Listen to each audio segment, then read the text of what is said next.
should be sharing has the good practice of data and biospecimen sharing.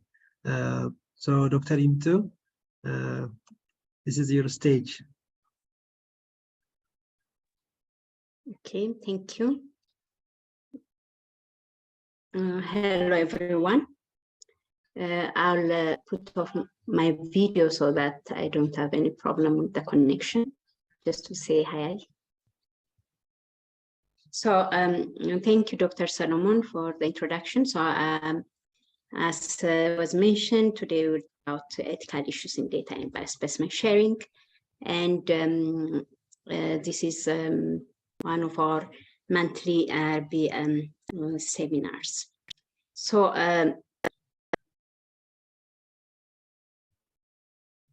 I'll start off with an introduction just to be able to understand some terminologies, which I'm sure you all know, but just to have as a refresher. And then I'll just touch upon why it's important to share data and biospecimen, and then talk about the ethical considerations that we should take into when we are talking about sharing data or biospecimen. So these are terminologies which are usually used, and all of us know it, but as I said, just to refresh our mind what it means to have research data and what it means to have a biospecimen. So research data is any information that has been collected, observed, generated, or created to validate already an original research finding. These are mostly, as we know, are nowadays are digital, but it also includes non-digital formats. These are like, laboratory notebooks, participant diaries. It could be code books and so on. Anything that we have used for our research to validate our research findings. So these are research data.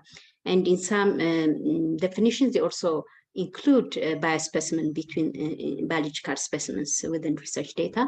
But by itself, biospecimen also means any biological materials. It could be tissue, blood, plasma, urine, any biological specimen, DNA, RNA, protein, and the origin can be of humans, animals, or plants. So these are what are called biospecimens. And then when we talk about sharing data, biospecimen sharing, and so on, there are also, beyond what we have in our labs, like, just deep freezers or fridges where we put our samples. There are what we call biorepositories. These are well-organized places where we have various specimens which are collected from many living organisms. It could be animals, humans. And then usually these biorepositories have a very structured way of functioning, where they manage the collected data. Either they when they collect data, it could be from certain, because there are different types, but they could be from different areas. They collect them, they process them, and store them in a very secure manner, and then distribute them to researchers. So it depends on the type of biorepository. And another terminology also that comes into mind is a biobank. This is a type of biorepository that stores biological samples that are usually of human origin. So these are for research. So, but if you see in literature or in different presentations, these terminologies are usually used interchangeably. So we have this terminologies that I wanted to share. So when we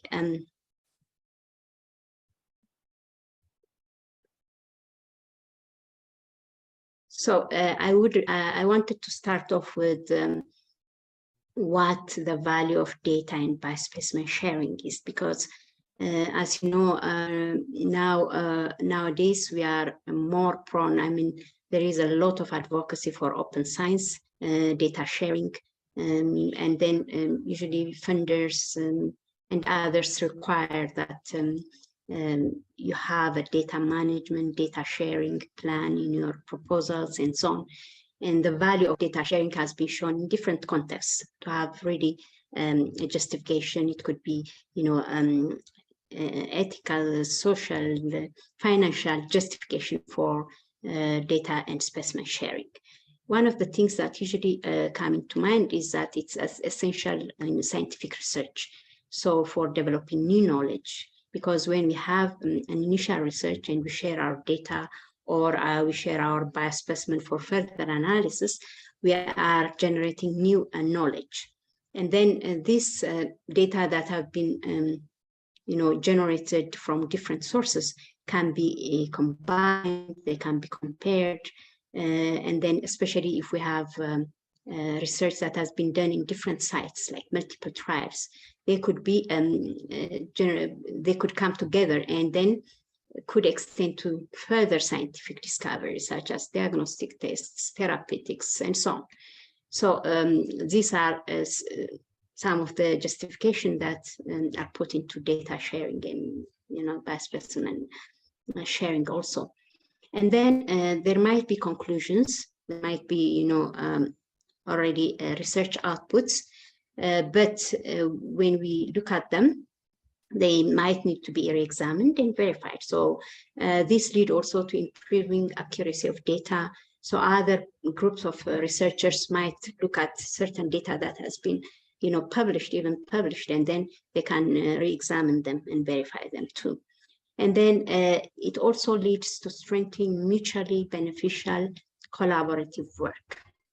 So this mutually beneficial is very important, because sometimes not always collaborative work is mutually beneficial. So in a very properly done collaborative work, there is a sense of trust that is built between the researchers in sharing data, in biospecimen sharing, and then this really strengthens their collaborative work and the trust, and then of course leading to new scientific knowledge and more progress in our efforts to do research.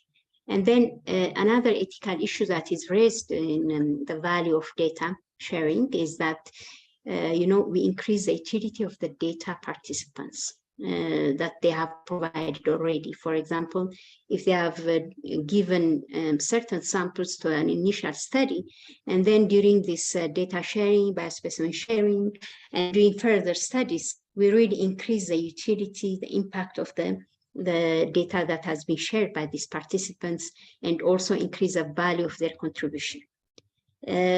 And especially this is true in research where there are very rare diseases and we have a very limited number of participants that can be recruited for every study. So this really is an important issue also for especially storing samples and sharing them for further study that could lead to more, biomarkers, therapeutics, and so on. And then it also is advocated because it avoids unnecessary repetition of studies. So the financial argument is that you don't need to repeat studies, but you can build on studies that have already been done to build on more knowledge. So scarce resources, meaning not only financial and technical and other, equipments and so on, but also expertise. So expertise usually come together and have more, use of scarce resources. So these are some of the arguments that have been out there to promote data and biospecimen sharing. And we have seen that, there has been really a positive impact. Like, for example, if we can recall the recent past with the COVID-19 pandemic, because of the openness in sharing of data, the value has been shown in the development of diagnostic kits, even vaccine, and so on. So that mutual and beneficial. Of course, there are still questions which I'll come to again, which are not always positive, but these are some of the things that have led to the that people are encouraging that this should be open science and so on. And there are policies, of course, that support that. So what are the ethical issues that we can see when we talk about, even though we might agree or we might have different views of sharing of data and so on, still there are ethical issues like the privacy, confidentiality of the people that have, participants that have initially donated their samples, issue with informed consent. What kind of informed consent do we do with the data sharing? And then ownership, the question of ownership, who owns data, who owns, it really brings up to the inequity of later on benefit sharing about data of ownership.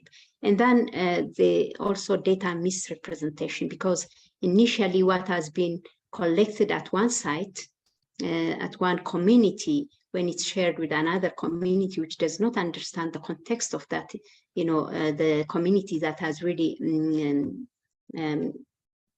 started, given the initial data, there can be data misrepresentation, and this is supported by many stories of, especially in low and middle income countries, where data has been misrepresented and have, led to many unfortunate incidents.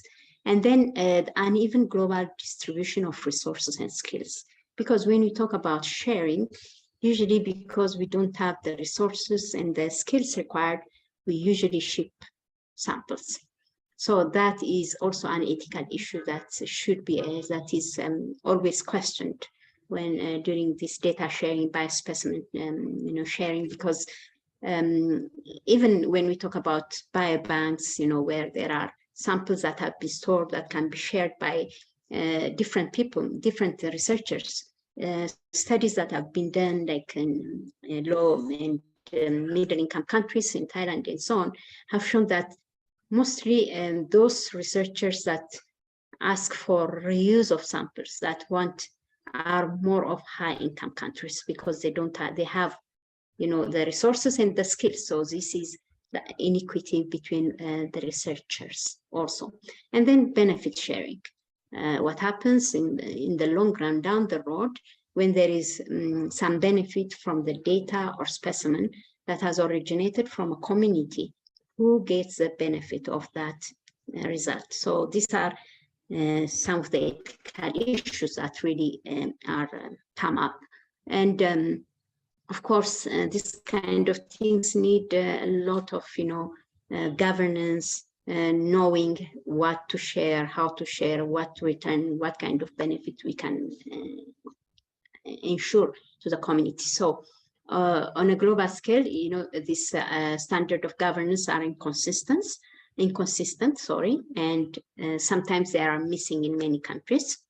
And then we usually had, we thought of, specimen sharing when they are de-identified, that they are low risk. But nowadays, science has gone towards, analysis of genetics and big data, which can re-identify these samples or data. So how do we address these issues?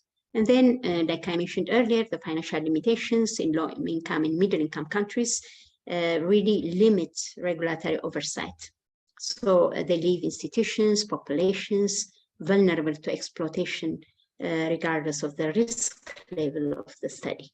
So these are some of the ethical issues. So what should we consider then when we talk about sharing?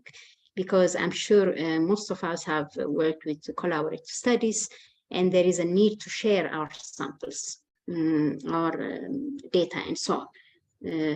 But what should we consider when we do that?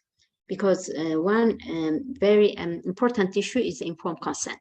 Informed consent, and then we have data ownership sharing, risk, property rights, commercial interest, return of results. So I'll try to address each one of them. So when we talk about informed consent, of course, when we think about sharing of data and biospecimen, we should inform our participants. So how do we do that? as we know, there are different informed consent types. Yeah, we are very familiar with the specific individual consent, where we have which is an informed consent as per the definition, because we tell the participants what specific research question we are trying to address, what their samples will be, what the procedures will be with the samples that they have given, and so on. So those are specific individual consent, but they don't include about storage and so on. Because when we talk about, when we are talking about data, it could be, data sharing within the context of a research or within a context of an ongoing research. But usually we have generated data and we can share it even after the research. So specimens that we have, we can share it for other research. So those kind of things are not usually included in specific individual consent. So what is being proposed is what we call the broad consent. This is a consent where individuals, they donate their samples for a broad range of future studies, which usually even the researchers might not know. And then, but there are specified restrictions in them, like, for example, how they can be distributed, how they will be reused, and so on. So this is a broad consent. And then in this kind of consent, depending on the type of the study, the participant may not be recontacted, but there will be, a kind of governance system. There might be an ethics committee or an advisory board or something that is within the governance system where they allow the reuse of samples. And then these are usually sought during, as I said, reuse of samples that are collected during a primary study. But does not mean that everyone agrees with this broad consent, because this is one of the arguments in bioethics, whether really broad consent is informed consent, because you are not actually telling them the whole thing, because normally as a researcher, you might not know what will happen like in 10 years or, what kind of study that will be done in this sample. So whether it's, that kind of is questionable again. So anyways, this is what is available. And then there is blanket consent. Usually this is where samples are shared without any restrictions. To my knowledge, I don't know if anyone uses this blanket consent. It's like you are giving the sample and then you don't have any control over the sample, just given. And then, so it's difficult to, they are not informed, and then it's not usually advocated, the blanket consent, but it's very different from the broad consent. So, and then we are familiar about the community proxy consent, where it's which does not substitute individual consent, but it's a respect out of cultural respect. So I think somebody's. Would you mute yourself? Please mute yourself, except the speaker, Dr. Yimtu. Others, please mute your microphone. Thank you. Thank you. So this is out of respect, cultural respect. So usually it depends local customs and seeking authorization from community leaders, but it does not substitute individual consent. So this is true for, so that is informed consent. And then one other thing that usually is advocated also is the tiered consent. This is when participants are given, a set of options if they want to share their samples or not, and so on. So consent for the current study and whether they want their samples to be shared. But this has to be really, it needs strong community engagement. And then in addition to that, it should not be used as an inclusion criteria for, including the study participant in the study. Like if they might consent for the current study, but might not consent for sharing of their samples. So this kind of tiered consent is also advocated for this kind of sharing of data. So usually in this kind of study, ethical approval for new proposed studies for reuse of samples is sought and institutional permission is asked. So this is an example of a tiered or layered consent. So you have the information sheet and everything, and then during the consent, you put in options for the study participant. So you can say, you can tick the one that they choose, like, I don't want my samples to be stored, to be shared with other investigators. They can be shared, but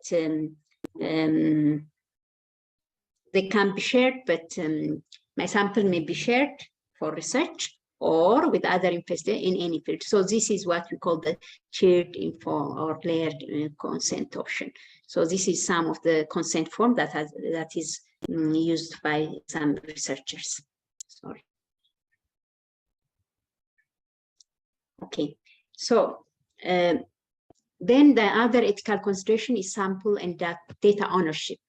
So who owns the samples or data in research? So you might have different, responses for this, but many, agree guidelines and policies and so on have an agreement of, whether it's an individual, community, institution, researcher, country. So usually the primary owner is, of course, the individual participant. And they should be given the option to allow samples to be shared or not. So that's why you need to have that informed consent. And then private or public institutions where these studies have been done, they take custody over the collected specimens. So after the study is over, they are the custodians. So they are the stewards of these collected specimens. So they should assure appropriate and controlled use. They are safekeepers of the sample, and they have the say in sharing or storing or in bio repositories, and then eventual disposal. So this is again the custodians of those individual participants when they agree to give their samples through their informed consent. So, and then when we talk about transfer between countries, any shared sample must be de-identified or anonymized to the recipient. So this is very important. And I think in many data transfer agreements, this is explicitly written that, de-identified, anonymized data or samples should be sent. Then proper institutional agreement should be sought, like the material transfer agreement, the data transfer agreement need to be sought. And then even though you know that as researchers that funders require, like I mentioned, your data management, data sharing plans, researchers really must consider what safeguards are in place before they share their data as the custodians of them, because they have already asked through their, they should ask through the informed consent of the participants, their willingness to share it and so on.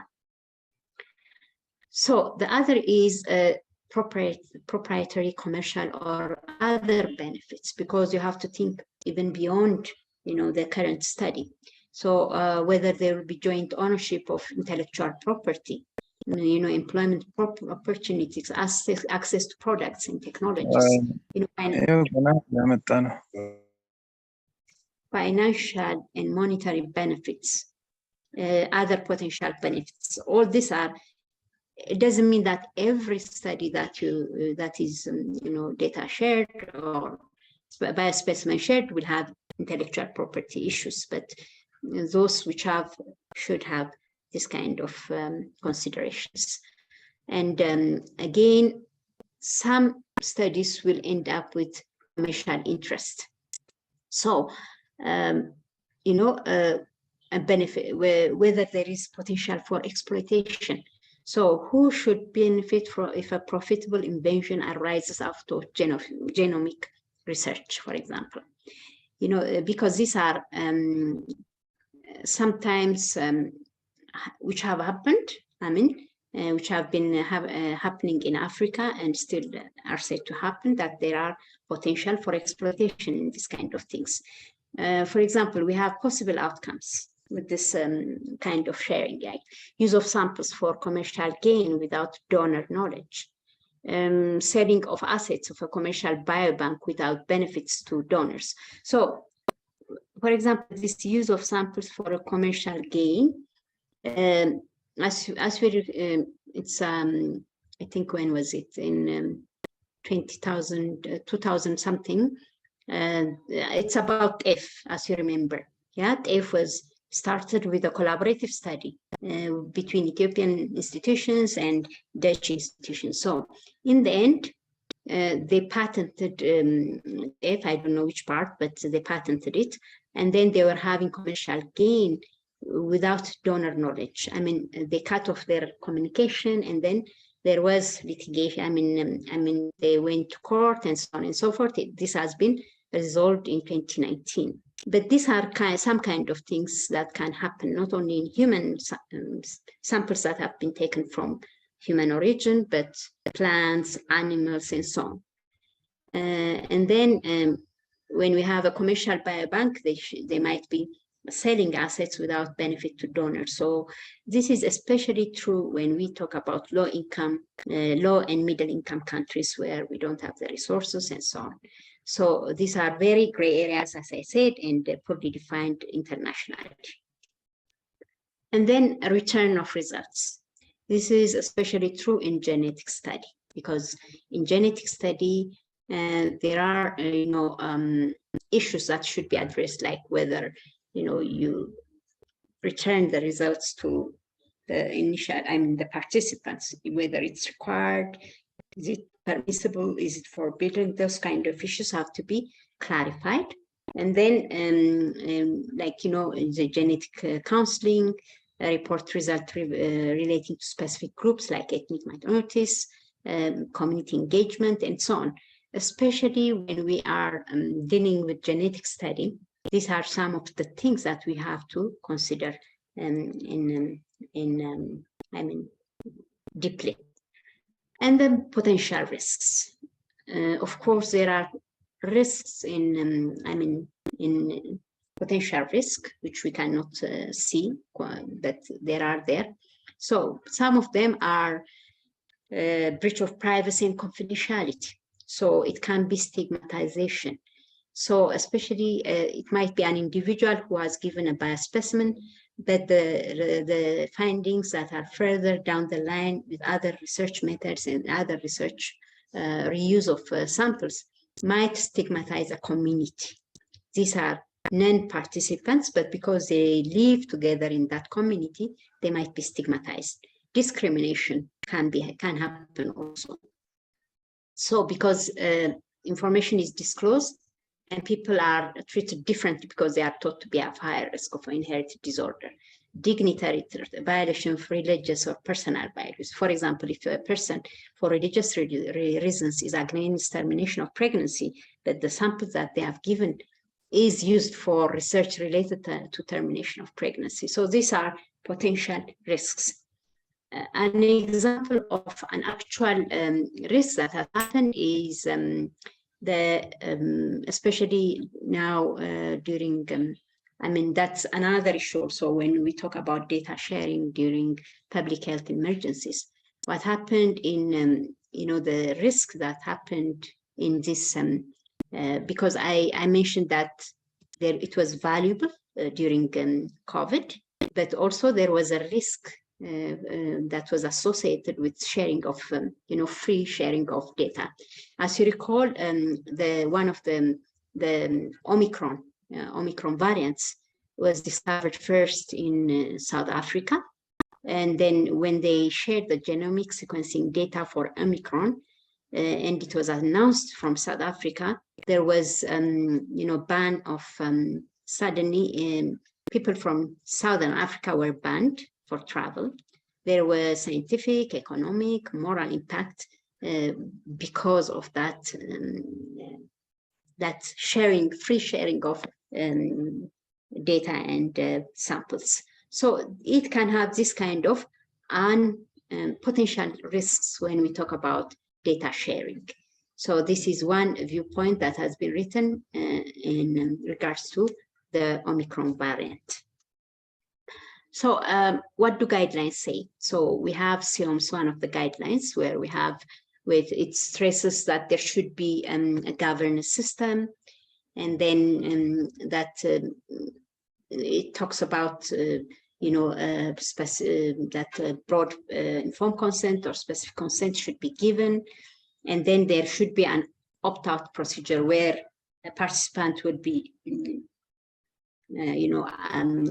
consenting for the current study, but will opt out from sharing his or her data or specimen. So this opt-out procedure.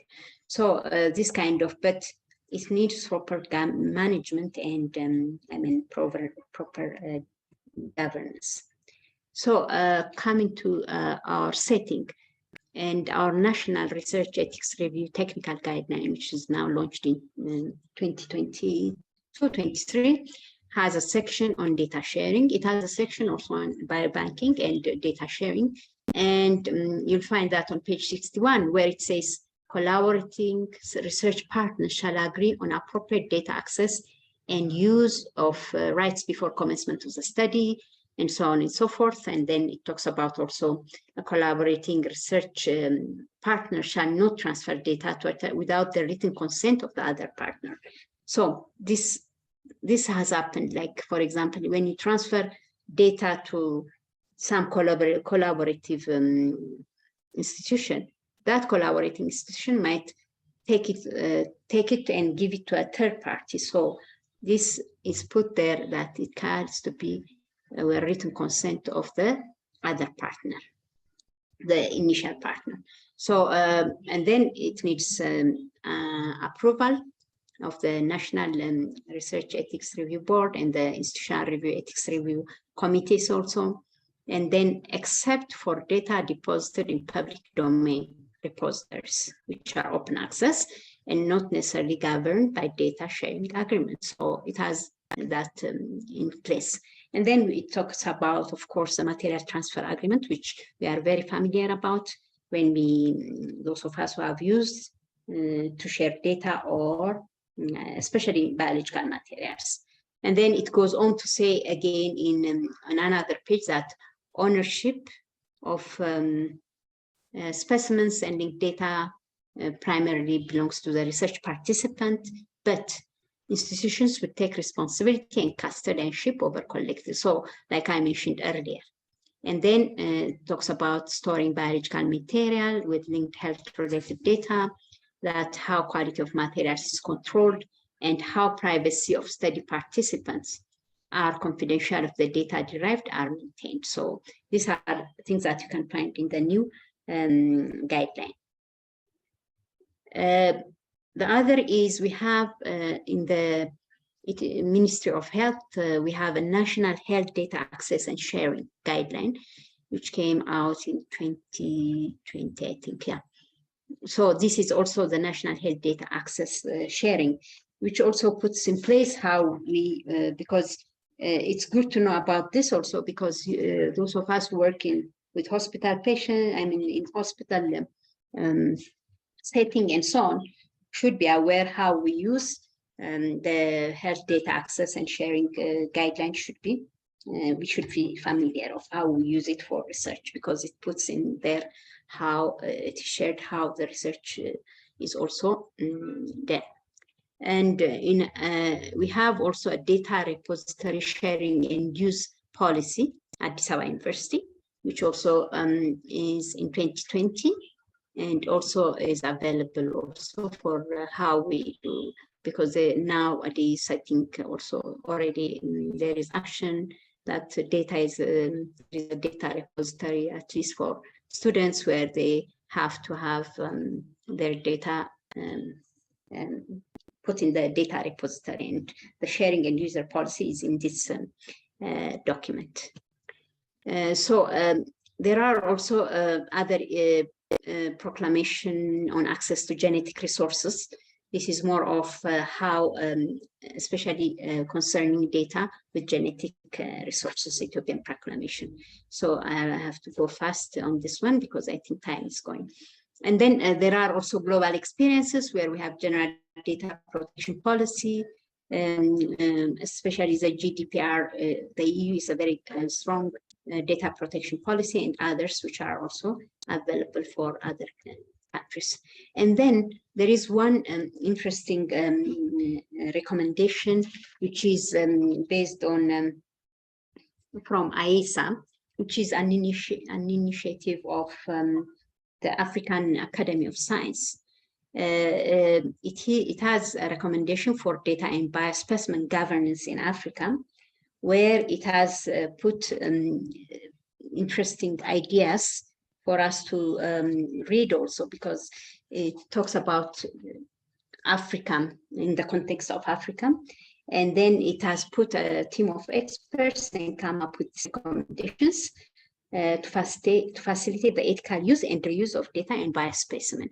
And it has identified these 4 domains. It calls them key domains for data and biospecimen governance. One is the community engagement, participation and involvement, ensuring equitable social contract, which is very important, because usually we have, it is when we talk about community engagement, we are only thinking about informing them about the research, but this talks about not informing them, but making them part of the study. Doing research with the community rather than on the community. So it really has a very strong recommendation how to engage the community. Then it talks about the ethics governance and community engagement in times of crisis, and data governance and access. I wanted to look more on the ethics part, just to say a few words on it, because it talks about informed consent and respect for autonomy, which is also, because it talks about, in this document, it does not support the broad consent, because it talks about in African community, in the African context, broad consent leads to exploitation. That's what they recommend in this document, because they say that it should be a dynamic model that allows follow-up and oversight, rather than giving all them to having that broad consent where which I have explained earlier. And then it talks about research integrity, managing conflict of interest for funders and researchers, because it talks about the because of financial constraints in low and middle income countries of researchers, they rely on funders. So that conflict of interest for funders who are using their their financial resources and want to have some kind of data sharing, biospecimen sharing. On the other hand, researchers are looking at their academic careers and so on. So that research integrity should be balanced. And then upholding privacy and confidentiality is an important for African nation, because it talks about having strong national authorities where they help in them, in how they govern the sharing of data, specimen, and how to require the return of this, for example, the leftover samples and so on, which we all talk about always as one of the dilemmas. And then to really have these suitable guidelines and avoid what was shared in one of our seminars about ethics dumping. So this is very important. And then promoting equity in compliance with ethical standards, because it talks about African institutions making their institutional policies and values explicit for their international collaborators, so that there is equity and research integrity, that is, ethical standards that are practiced both in the donor and recipient. And then responsible and culturally sensitive reporting and dissemination of finding, which is very true for, which is very understandable when we talk about the context that we are working in. So, and then in conclusion, data sharing is clear that it advances scientific research and maximizes the benefit of research data, but it raises important ethical, cultural, financial, and technical challenges. So, and these challenges are more in low and middle income countries like ours. So we should have appropriate mechanisms, structures to safeguard the interest of sample donors, that is participants, communities, which should be in place and being practiced. It's not only about policies, but policies that have to be put into practice.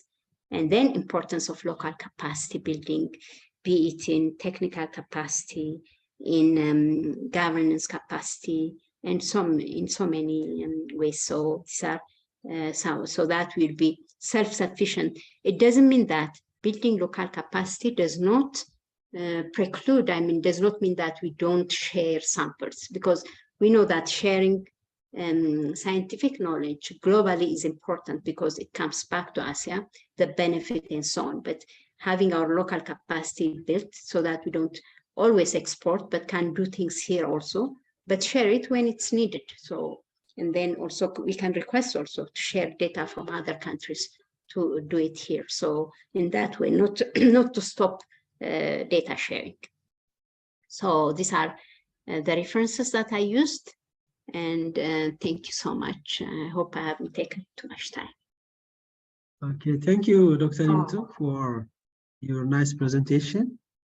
I hope all of you got the good insight about what to share, how to share, and when, in what way, and all these things have been addressed in her good presentation. So now the floor is open for discussion. Questions can be written in chat box if you are not in a place to speak out, or you can unmute your microphone and forward your questions to the audience. So any question or reflection in the area, if you assume that you have exposure to this practice? Okay, just to break the silence, Dr. Yimtu, you have got some questions in the chat box. One is from Sam. Says, in the absence of national guideline, what is your comment on the use of SIOM's guideline on broad consent for future use? This is one question. And then the second is, we have got three up to now.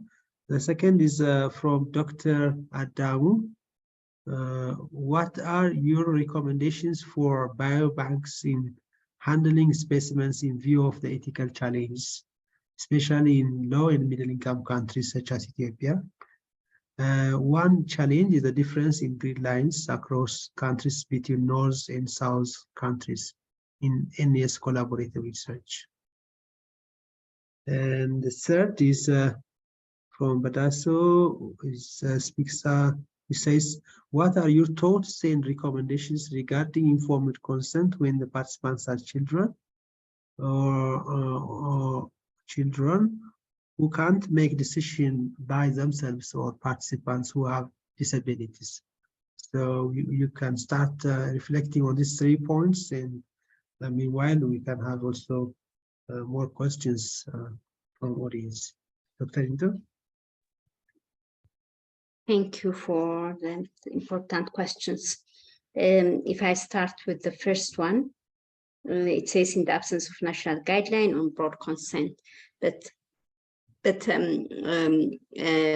the SIOM's guidelines, because there are, I think, in the new national guideline, there is a concept put in there about broad consent, especially under the biobank section.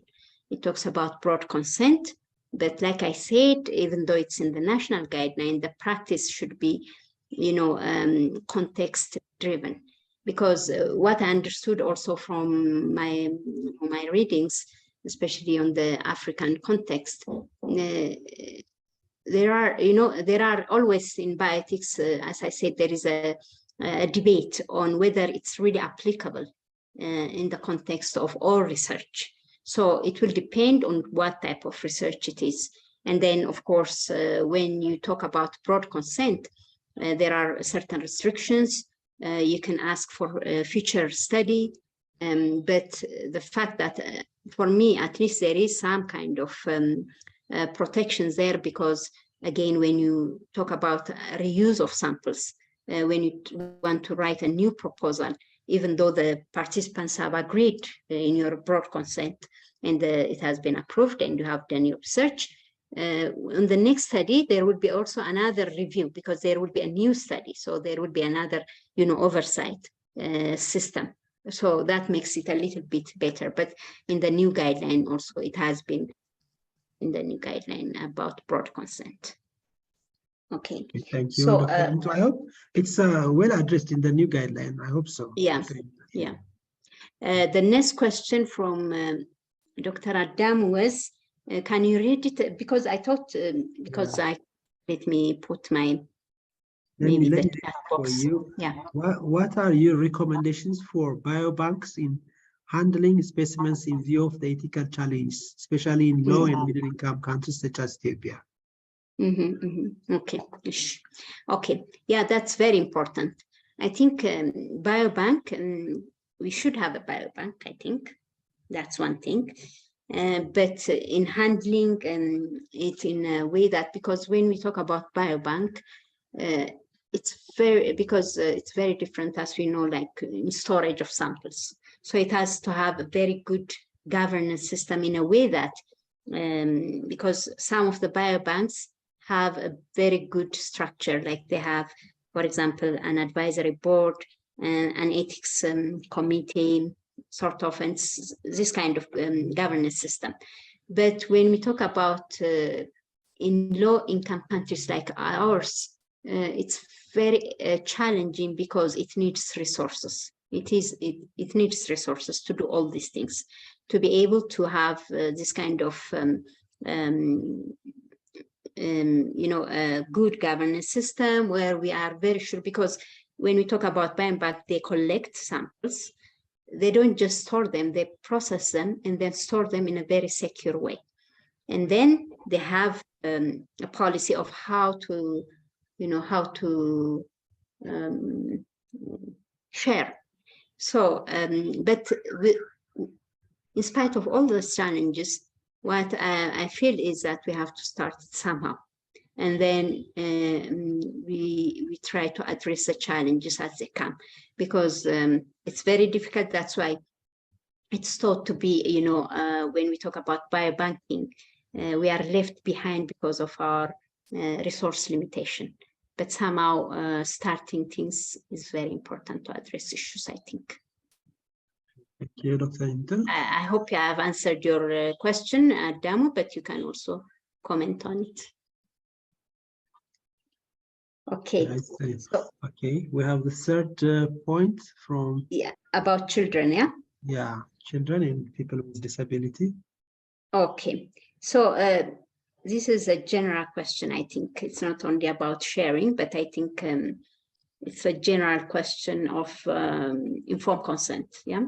So yeah, generally, when we talk about children, we're talking about the age limit, the age when they have the assent, we have the consent of the guardians and the parents, and then those who cannot make decision, also like who are mentally challenged. We have what you call legally authorized representatives, or we have parents and their guardians. So this is a general question about informed consent that is very well addressed, I think, in many of the guidelines, including ours. So we go to proxy consent. But maybe, I don't know, maybe his question might be related to sharing data also of this, I don't know, because it was just about... it's a broad question, maybe.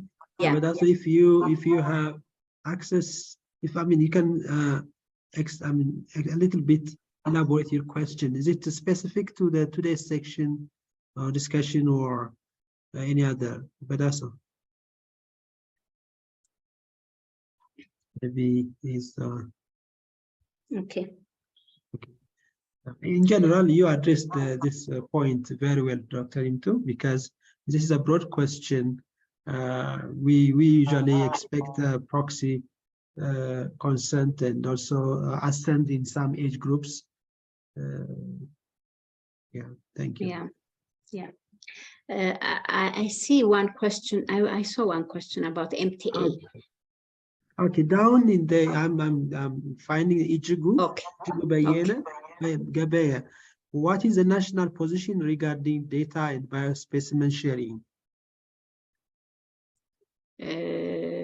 What is the national position regarding the data and biospecimen sharing? Okay, so national means it depends when we talk about national. Are we talking about, because there are different, as like I showed you, there is a Ministry of Health has a national, I mean, about health information sharing, data sharing policy. Ethiopian Public Health Institution has its own data sharing policy. Addis Ababa University has data policy. The National Ethics Review Board has, I mean, the National Ethics Review Guideline has also a data sharing policy.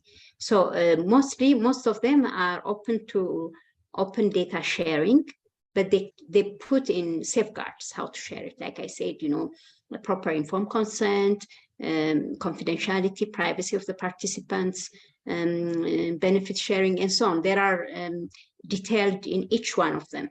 Even, you know, when we talk about health benefit sharing of the Ministry of Health, for example, how you share between hospitals the data, how you report reportable diseases to the ministry, how you take, you know, samples and, I mean, data from generated in the hospital and use it for research. All this is incorporated in that. So I think the open sharing policy is there, but there are different safeguards that are very, you know, very, what do you call it, important. So what I advise is whenever we are trying to share data or share biospecimen, we should look into the relevant guidelines, the guideline, and then guidelines pertaining to health information and so on and so forth.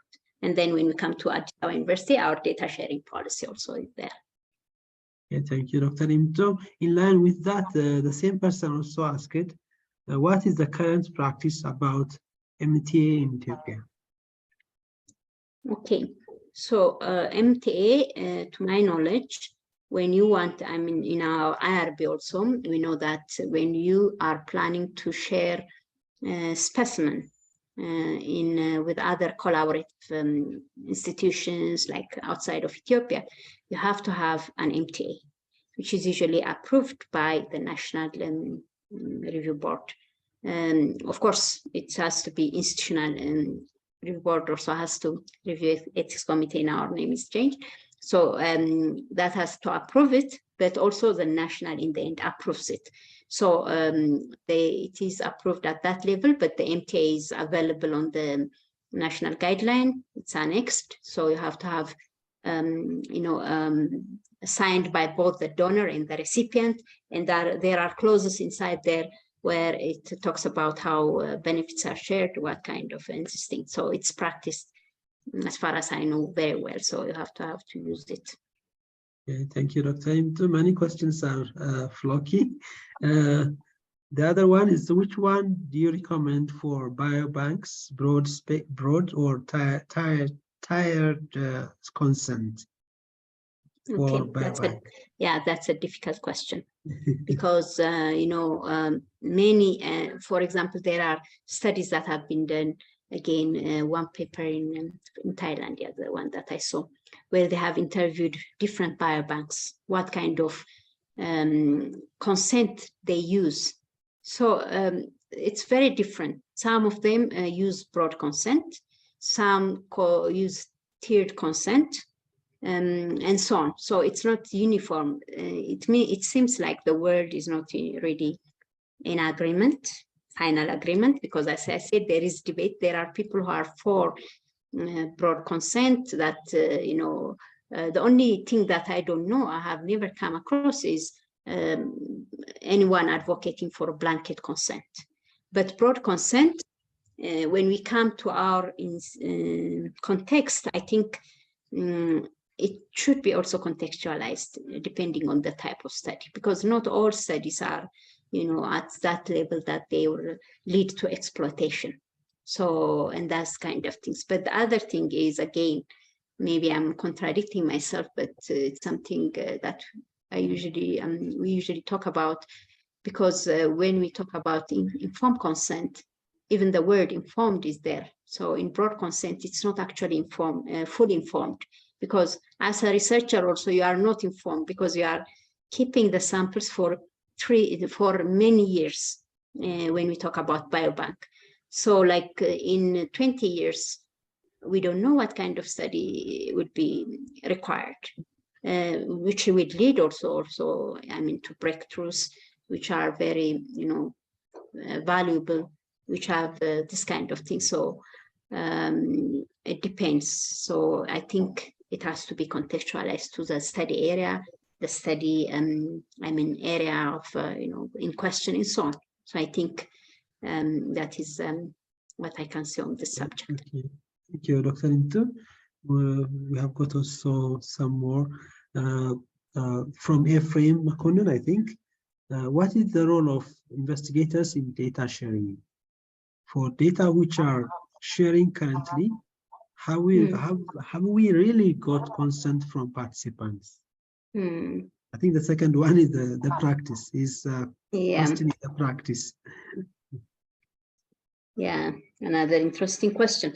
I mean, the role of investigators, as we know, at least as we know it, is to protect, again, the study participants, and do an ethically sound study. So when we talk about data sharing, I think we should respect the wish of the participant. So we have, when we, because especially nowadays, we know that there is a data sharing, data management plan, and so on in our proposal. So we should be able to know at this stage that if we are planning really to store samples, because not all samples will be stored, or if we are planning to, share the data, we should be able to tell our participants. And when we talk about telling participants, it's not about like telling them your data will be shared or your biospecimen. It has to be, they have to know who you are going to share with it. Because I was reading a paper now in, again, a study done in Egypt, which was very interesting for me. Like they did, interviews with the participants and researchers and so on. So the participants were okay with storing and sending their samples abroad, but they didn't want it to be shared with other countries than Muslim countries. So this kind of things, it has behind it cultural, experiences from the past and so on.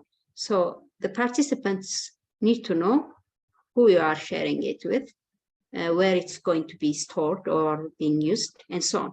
So you have to be forefront with that. On your second part, whether the data and biospecimen that we have shared, have we really done our what's expected of us? That I don't know, because that I'll leave it to each researcher that has already shared sample and data, because I think it's a good question. It's a question for reflection rather than, my answer. It's a good point for reflection for all of us to think. Yeah, thank you.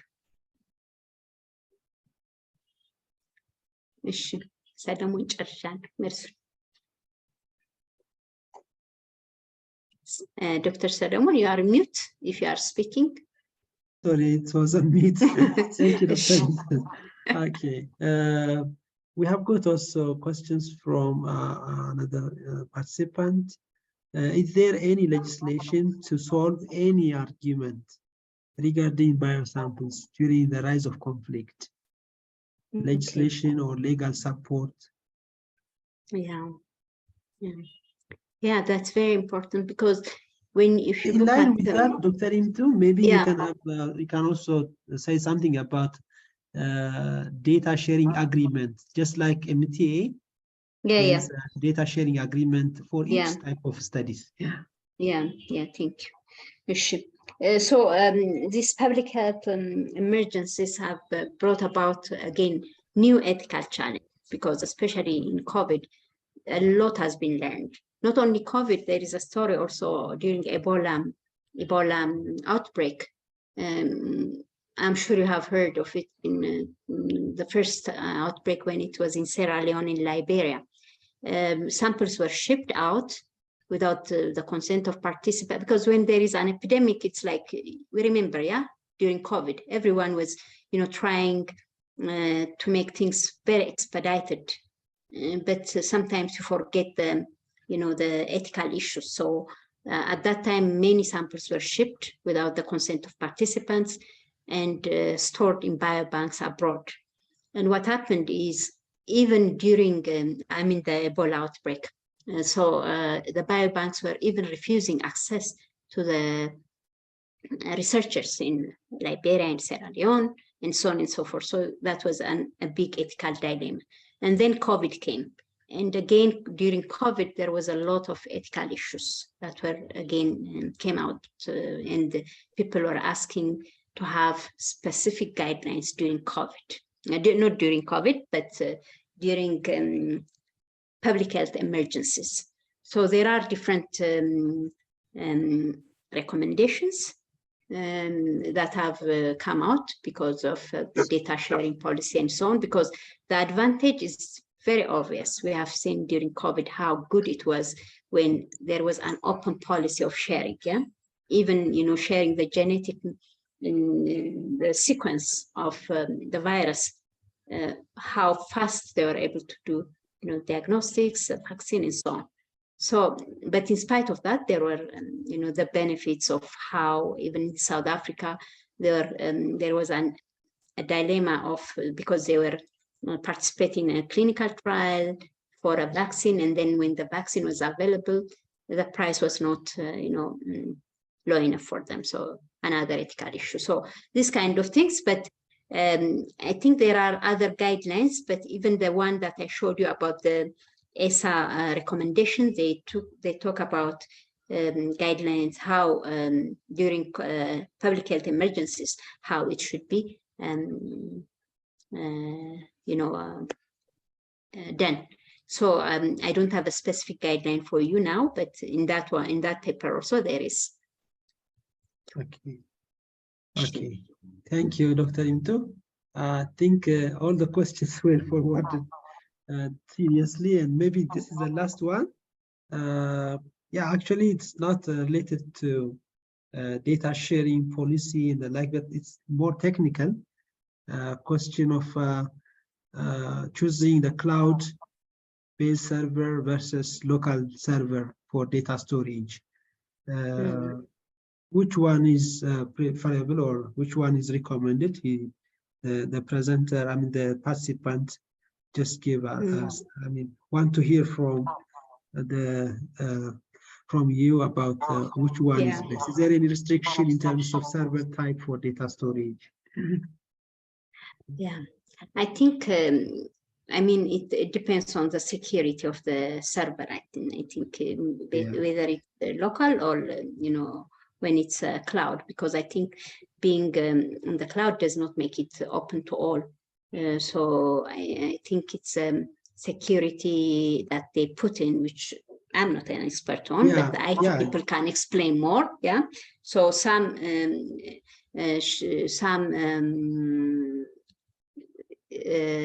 what do you call it? Some cloud sharing are even more secure than we think. So I think either one is okay, but it depends on how secure it is. So So I think there is a comment. I think Dr. Tamirat wanted to comment. You can comment. I'm reading from the. Sorry, Solomon. I jumped in. I just saw a text there. So. Yeah, actually, I invited one or two individuals because we are going to finish in minutes, and if there are still people who can speak and reflect on any issues, you are welcome. Yeah, you can raise your hand so that we can see who wants to speak. Yeah. Or you can open your mic and say, just comment. Yeah. Okay, I think. Yeah, in line with that, Prof, Dr. Yimtu, it's a security monitoring strategy that is in place to choose which approach is best to store data. And data sharing, in line with your presentation, the data sharing experience is not about the breaching, the hacking. Everything is different from our today's discussions. In today's discussion is how best we share biospecimen to collaborators, to investigators who are not originally in our team, and how we can best use the prior specimen stored some years back, even by our service. I may store data for some time, still that's the data sharing issue for future use. So the cloud versus local server issue is another technical issue that should be seriously monitored. Thank you, Salome. Yeah, that's right. I think with this, we shall wind up today's webinar. I hope all of you got good points in biospecimen and data sharing. Thank you, Dr. Yimtu, for your nice presentation and reflection, for all the questions raised by the participants. By the name of the IRB, I thank you. And for the next series of webinar, again, we will approach you in a similar platform, and we'll get back to you. Maybe Tamrat raised your hand. Dr. Tamrat? Sorry, Solomon. እኔ እያጨበጨብኩኝ ነበረ። Okay. አመሰግናለሁ። Thank you very much. Thank you. Thank you all. So have a nice day. Thank you very much. Thank you, Dr. Solomon. And sorry, there are some questions which I haven't addressed. I see them in the chat, but sorry for not addressing them. Thank you so much for attending. Thank you, Dr. Solomon. Thank you. Thank you, Dr. Thank you. Have a good day. Good day for all of you. Thank you all for attending the seminar. Thank you, Dr. Yimtu and Dr. Solomon.